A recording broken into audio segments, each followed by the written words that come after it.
Run for the Wall is the largest and longest organized cross-country motorcycle run of its kind in the world. They are traveling all through the country with more than 1,800 individuals participating. As you can tell, we were featuring people all week long talking about the event leading up. It's going to be a great time, but all the things behind the scenes and why it's passionate for a lot of our veterans here. I want to introduce Danny Talley, who is one of my good friends from Brentwood.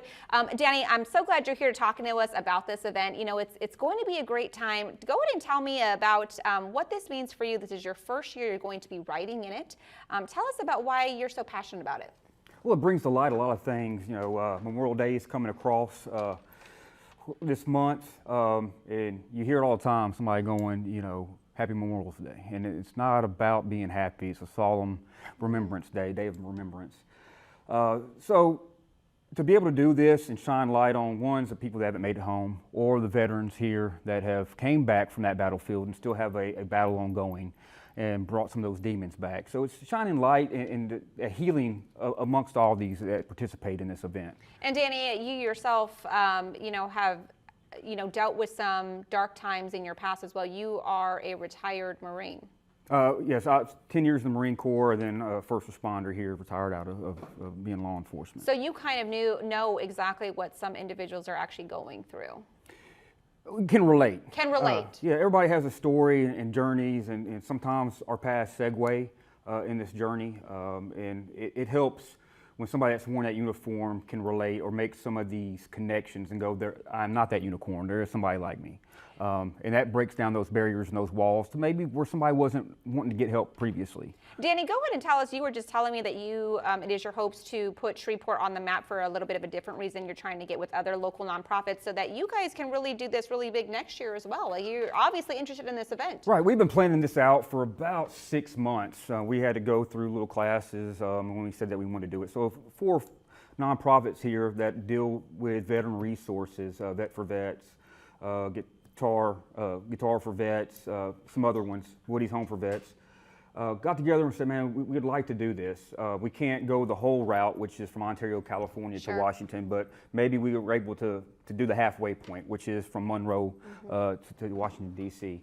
So, you know, we're going to have Northwest Louisiana represented there, but it's only going to be about 4 of us. I would love for next year, now, you know, the word's out there, and you know, expecting over 1,200 bikes to land in Washington, D.C. on Memorial Day to represent, you know, the fallen heroes and ones that gave the ultimate sacrifice.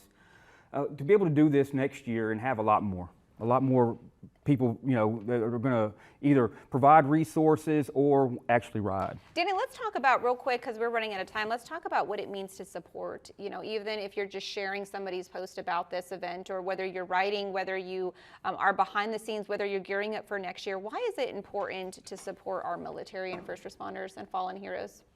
We have a plethora of resources, but you don't know what you don't know. Here with the nonprofits that deal specifically with veteran resources. To get the word out, one, we're able to network across the country and say that we're doing this and we do something a little bit different, maybe we can help, because it does take a community to get people back to balance, especially those that wore that uniform. We go out there, we put them in harm's way, but when they come back, they sometimes tend to get forgotten because they don't have a purpose and they're trying to find that new normal and that new balance. Or come back a little bit different, right? Right, definitely. You can't sit there and say, you know, you talk about statistics and data, somebody goes out there and they see those kind of things, or they're performing at such a high operating level, they come back and things aren't going to be fitting the same way that they did, especially, you know, balancing life and everything else, because you've seen some things, right?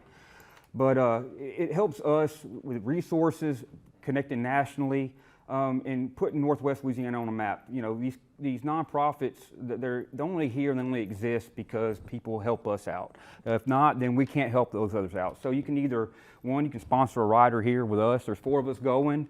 You can sponsor our nonprofit, or you can next year sponsor the Run for the Wall post exactly and go in there and maybe buy some gas for some riders or whatever, because it takes a lot. There you go. And we are out of time, Danny, but again, you have a Facebook group that you just created for this. What is that real quick? So Journey, Run to the Wall, Journey with the Star. So it's going to be our 4 nonprofits together, and we're going to sit there and do, you know, 2 or 3 sessions a day, maybe play some guitars and fill y'all in on what y'all are missing on these last legs of this this journey. So there you go. Well, Danny, thank you so much for being here, for telling your side of this, what you look forward to with this first ride, and then we're going to follow you through the next one, see what we can do. thank you. Thanks for being here.